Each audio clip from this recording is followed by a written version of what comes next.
अब बाढ़ की बात करते हैं। उत्तर प्रदेश में बाढ़ ने हाहाकार की स्थिति बना दी है। करीब 15 जिले बाढ़ की चपेट में हैं। सबसे ज्यादा कहर अगर कहीं देखने को मिल रहा है तो वो है हमीरपुर, इटावा, प्रयागराज और वाराणसी। वाराणसी में गंगा का पानी शहर के अंदर प्रवेश कर गया है। कई घाट पानी में डूब गए हैं। कल प्रधानमंत्री मोदी ने काशी के बाढ़ का संज्ञान लेकर वहां के जिलाधिकारी से बातचीत की। आज सीएम योगी वाराणसी दौरे पर रहेंगे और बाढ़ ग्रस्त इलाकों का जायजा लेने के बाद राहत सामग्री भी बांटेंगे। सीएम योगी लगातार एक्शन मोड में हैं। सीएम लगातार बाढ़ प्रभावित जिलों का हवाई सर्वे करके पीड़ितों को राहत सामग्री बांट रहे हैं।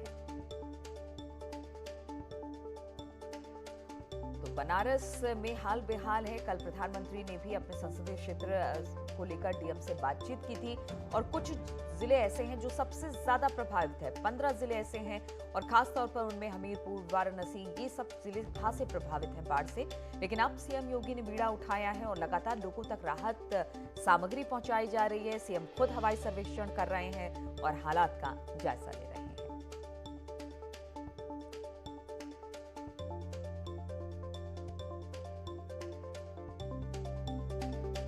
वाराणसी में सड़कों पर आया गंगा का पानी, कई घाट डूब गए हैं। काफी परेशानी हो रही है लोगों को।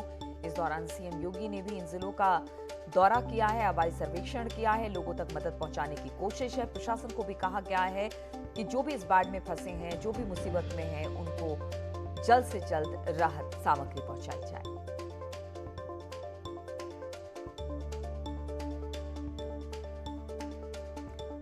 और उत्तर प्रदेश में बाढ़ और बारिश ने लोगों की परेशानी बढ़ा दी है। नदियों में उफान की वजह से अचानक आए पानी ने हालात को बदल दिया है। जिन सड़कों पर कल तक गाड़ियां चलती थी, उन सड़कों पर आज नावें चल रही हैं और इस पानी ने कई लोगों की आसानी तक छीन लिए हैं।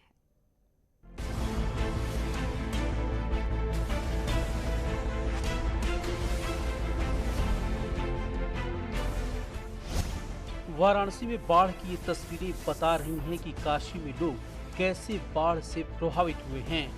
लोगों को अपना घर छोड़कर सुरक्षित स्थानों के लिए जाना पड़ रहा। पानी लगातार बढ़ रहा है, जिससे रोज नई मुसीबत सामने आ रही है।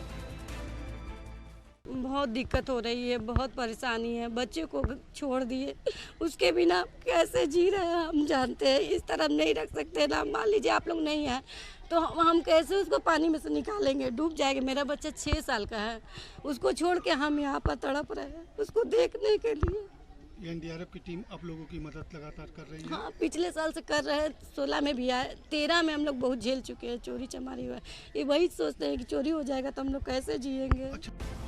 वाराणसी के कई इलाकों से सैकड़ों परिवार अब तक पलायन कर चुके हैं। लोगों को बाढ़ग्रस्त इलाकों से निकालने के लिए एनडीआरएफ की टीम डटी है। जो लोग पलायन करना चाह रहे हैं, जो अपने साजो सामान के साथ जो नीचे के तल पे रहते हैं, तो उनको एनडीआरएफ जो है अपनी बोट से हम लोग फैसिलिटेट कर रहे हैं कि उनको सुरक्षित स्थान तक पहुंचा दें, वहां से वो फिर अपने गंतव्य स्थान पे जाएं। जिला प्रशासन की टीम भी यहाँ लगी हुई है साथ में, तो सब हो रहा है। प्रयागराज में गंगा और यमुना नदियां खतरे के निशान को पहले ही पार कर गई हैं। वहीं जिले की दूसरी नदियां भी उफान पर हैं। कौशाम्बी से निकलकर प्रयागराज में यमुना नदी से मिलने वाली ससुर खदेरी नदी भी इन दिनों उफान पर है। ससुर खदेरी नदी में आई बाढ़ के चलते दामपुर, लखनपुर, सिल्ली भीटी सहित दर्जनों गांवों का संपर्क शहर से पूरी तरह से कट गया है। संगम नगरी प्रयागराज में गंगा और यमुना नदियां उफान पर हैं और इसके साथ ही साथ जो सहायक नदियां हैं, ससुर खदेरी नदी है, टोंस नदी, इन नदियों में भी बाढ़ का पानी आ गया है। और इस वक्त मौजूद हैं हम कालिंदीपुरम इलाके में। आप देख सकते हैं कि यहाँ पर नाव चल रही है। ये ससुर खदेरी नदी है और इसके पार जो गांव है, तमाम गांव है, दामूपुर है, दूसरे गांव हैं, वहाँ पर भी लोग दिक्कतों में हैं। लोगों को आने जाने के लिए सिर्फ एक चारा है। यहाँ पर जिन सड़कों पर मोटर गाड़ियाँ चलती थी, वहाँ अब नाव चल रही है। लोग प्रशासन से मदद की गुहार लगा रहे हैं। लोगों का कहना है कि बाढ़ पीड़ितों को समय पर जरूरी मदद नहीं मिल रही। यहाँ पे सुरक्षा का कोई इंतजाम नहीं है। कितने गांव के लोग फंसे हैं यहाँ पर? यहाँ पे कम से कम 800-900 लोग रहते हैं। हाँ। किस तरह से आप लोग जान जोखिम में डालकर जा रहे हैं? जान जोखिम में तो डालना ही पड़ रहा है, क्योंकि मजबूरी आने जाने के लिए। हाँ। तो यहाँ पे 2 बोट है, वही प्रधान जी मंगवाए हैं। हाँ। उसी से लोग आ रहे हैं, जा रहे हैं। बलिया में भी गंगा उफान पर है। गंगा का जलस्तर खतरे के निशान के ऊपर बह रहा है। गंगा में आई बाढ़ से बैरिया और सदर तहसील के 50 से ज्यादा गांव बाढ़ की चपेट में हैं। बैरिया क्षेत्र में बाढ़ पीड़ितों के लिए निःशुल्क भोजन की व्यवस्था की गई है। देखिए, बाढ़ पीड़ितों के लिए जो अधिकतम सुविधा देने की बात हो सकती है उसमें हम लोग लगे हुए हैं। मेरा प्रशासन भी पूर्णतया अपनी जिम्मेवारी का निर्वहन करते हुए जो संभव हो सकता है उसको हम लोग करने का प्रयास कर रहे हैं। फतेहपुर में उफनाई यमुना ने लोगों की परेशानी बढ़ा दी है। बांदा कानपुर हाईवे बाढ़ के पानी से घिरा हुआ है।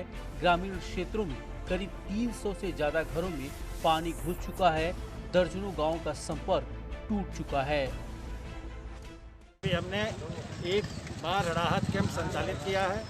जिनको इस तरह की दिक्कत है कि विस्थापित किया जाना है, उन्हें हम उस गांव से उनके घर से उठा करके सुरक्षित राहत कैंप में ला रहे हैं। भदोही में भी बारिश ने तैयारियों की पोल खोल कर रख दी। तस्वीरें महाराजा बलवंत सिंह राजकीय अस्पताल की हैं। देखिए, अस्पताल में चारों ओर पानी भरा हुआ है। मरीज पानी में ही किसी तरह से अस्पताल पहुंच रहे हैं। अगर यहाँ पानी का से निजात नहीं मिलता, पानी सड़क पे एकदम MBS हॉस्पिटल है, हमारी कोतवाली है, पोस्ट ऑफिस है, L2 कोविड हॉस्पिटल अभी तैयार हुआ है, मगर हर जगह पानी ही पानी है। पूरब से पश्चिम तक बाढ़ और बारिश ने लोगों की परेशानी बढ़ा दी है।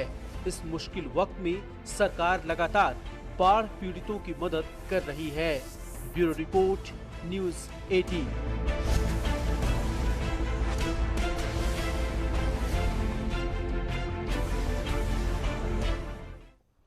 तो प्रयागराज में गंगा यमुना के अलावा ससुर खदेरी नदी भी लोगों के लिए मुसीबत खड़ी कर रही है।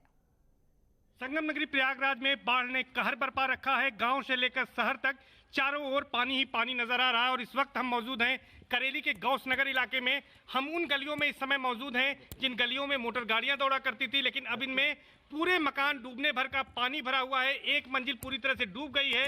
कि पानी भरा हुआ है, इसी में हम अकेले हैं यहाँ पे, और मदद जो है हमारे तरजीब भाई हैं वो मदद हमारी कर रहे हैं। 2-3 बार कल आ चुके हैं, आज भी रहा है। अब यहाँ पर जो राहत सामग्री पहुँचाई जा रही है वो नाव के जरिए पहुँचाई जा रही है। कुछ जो समाज सेवी लोग हैं वो लोगों की मदद कर रहे हैं, अपने स्तर से पानी पहुँचा रहे हैं, भोजन पहुँचा रहे हैं। यहाँ पर कई दिनों से लाइट कटी हुई है और लोग अपने घरों में कैद हैं। घरों से सिर्फ वो इसलिए नहीं जाना चाहते क्योंकि वहाँ पर चोरी होने का उनको डर रहता है। तो इस तरह से हैं। और हमारे साथ मोइन हबीबी साहब हैं जो कि खुद मदद कर रहे हैं, समाज सेवी भी हैं। उनसे बातचीत करेंगे किस तरह लोगों की परेशानियाँ हैं। आप लोग यहाँ पर मदद करने के लिए निकले हैं। देखिए, परेशानियों की गिनती की जाएगी तो बहुत सारी परेशानियां हैं। आज सबसे बड़ी परेशानी ये है कि जलस्तर बढ़ने से गंगा और जमुना का ये इस कॉलोनी के अंदर आप देख रहे हैं लगभग 8 से 10 फीट जो है पानी आ चुका है, जिसमें परिवार फंसा हुआ है। सबसे बड़ी समस्या जो है पीने के पानी की समस्या है। देखिए, आज करीब 8-10 दिन हो रहा है बाढ़ आने के लिए, और ये 4-5 रोज से लगातार पानी बढ़ता जा रहा है। पानी घटने का नाम नहीं ले रहा है। यहाँ लोग बहुत बुरी तरह से परेशान हैं और अपने घर से निकल नहीं पा रहे हैं। निकलने की ये वजह है कि उनको डर है कि हम यहाँ से हटेंगे तो इस परेशानी में भी कुछ लोग अपना अवसर बना लेते हैं, जो चोरी करने के फिराक में लगे रहते हैं, लूट लपाट करने के फिराक में लगे रहते हैं। आप देख सकते हैं कि इस तरफ भी लोग आ रहे हैं, लोगों को रेस्क्यू किया जा रहा है, पहुँचाया जा रहा है। जो लोग जहाँ फंसे हुए हैं उनको निकालने की कोशिश की जा रही है। तमाम जो परेशानियां हैं इस इलाके में वो हम आपको दिखा रहे हैं। और जलस्तर लगातार अभी भी बढ़ रहा है। गंगा और यमुना दोनों नदियां उफान पर हैं, लेकिन करेली इलाके में जो ससुर खदेरी नदी है उसका पानी आता है। तो यहाँ पर अभी भी विकराल स्थिति बनी हुई है। प्रशासन की इस पर नज़र है। इसके साथ ही साथ यहाँ पर नावें मुहैया कराई गई हैं, जिन नावों के जरिए लोगों को मदद पहुँचाई जा रही है। फिलहाल जो बाढ़ का कहर है वो बदस्तूर इस इलाके में जारी है और अभी फिलहाल लोगों को राहत मिलने की उम्मीद नहीं है। अपने सहयोगी ज्योतिराव फुले के साथ सर्वेश दुबे, न्यूज़ 18 प्रयागराज। और हमीरपुर में यमुना और बेतवा के जलस्तर में आज थमा है, लेकिन लोगों की मुसीबतें अभी तक कम नहीं हुई है। बुंदेलखंड के हमीरपुर जिले में लगातार बेतवा और यमुना का कहर देखने को मिला, जिसमें यमुना और बेतवा लगातार 5 दिन से खतरे के निशान से ऊपर चल रही थी, जिसमें हमीरपुर में त्राही त्राही मच गई और 90 से ज़्यादा गांव इससे प्रभावित हुए हैं। लोगों के घर जमींदोज हो गए, घरों में पानी घुस गया, लोग छतों पे रह रहे हैं, रोडों पे रह रहे हैं। जिला प्रशासन ने किसी तरीके से मदद कर बाढ़ राहत केंद्रों में पहुंचाया। पीएसी और SDRF की टीमें बुलाई गईं जो लगातार बचाव कार्य करती रही। अब आज की स्थिति धीरे धीरे सामान्य होती जा रही है। जहां जल स्तर 5 मीटर ऊपर चल रहा था, वहीं जल स्तर अब 1 से 2 मीटर रह गया। तो अब देखने वाली बात होगी कि इस बाढ़ का पानी कम होने की वजह से धीरे धीरे स्थिति पर क्या बदलाव आता है और किस तरीके से जीवन कब वापस आता है। उमाशंकर मिश्रा, न्यूज़ 18 के लिए हमीरपुर। और रुकेंगे यहाँ पर छोटे से ब्रेक के लिए, फौरन लौटते हैं।